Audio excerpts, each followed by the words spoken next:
আমাদের স্কুলেরই 6, 7, 8-এর স্টুডেন্টদের সাথে একসাথে মিড ডে মিল খেতে বসছি। এরা অনেকেই স্কুলে নিয়মিত আসে না। আজকে ওদের সাথে আমার একসাথে খাওয়ার একটাই উদ্দেশ্য, ওদেরকে উৎসাহিত করা, যাতে ওরা রেগুলার স্কুলে আসে, স্কুল যেন বাদ না দেয়, অর্থাৎ ড্রপ আউট কমানো, এটা আমার একটা লক্ষ্য। তো বাড়ি থেকে যদি আমরা রেগুলার স্কুলে আসি, আমরা নির্দিষ্ট সময় যদি আমরা এখানে খেতে পারি, কি এটা কি ভালো লাগে তো সবার? হ্যাঁ। তা আমার আগ্রহ থাকবে সকলের কাছেই, তোমরা কেউ স্কুল কামাই করবে না, নিয়মিত স্কুলে আসবে এবং মিড ডে মিল খাবে, ঠিক আছে?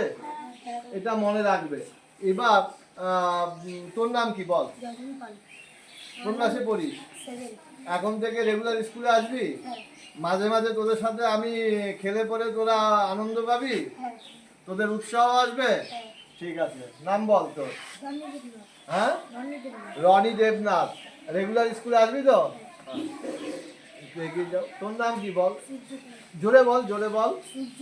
সূর্যপাল। রেগুলার স্কুলে আসবি তো? পরের জনের নাম? মনীষ। স্কুলে আসবি রেগুলার? আচ্ছা, তারপরে হ্যাঁ, স্কুল কখনো বাদ দিবি না, ঠিক আছে? মিড ডে মিল হচ্ছে, তারপরে বিনে পয়সায় বই দেওয়া হচ্ছে, খাতা দেওয়া হচ্ছে, এই সুবিধাগুলো তোমরা নিবে।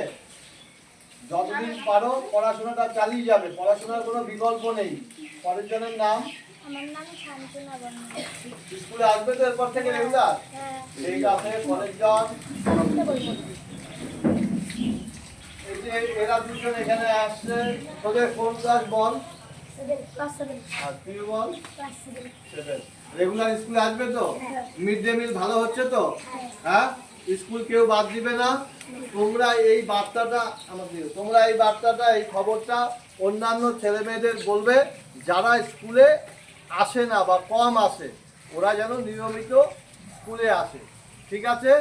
তাহলে মাঝে মধ্যে আমি তোমাদের সাথে এখানে একসাথে আমিও তোমার সাথে ভাত খাবো, মিড ডে মিলের খাবার, ঠিক আছে?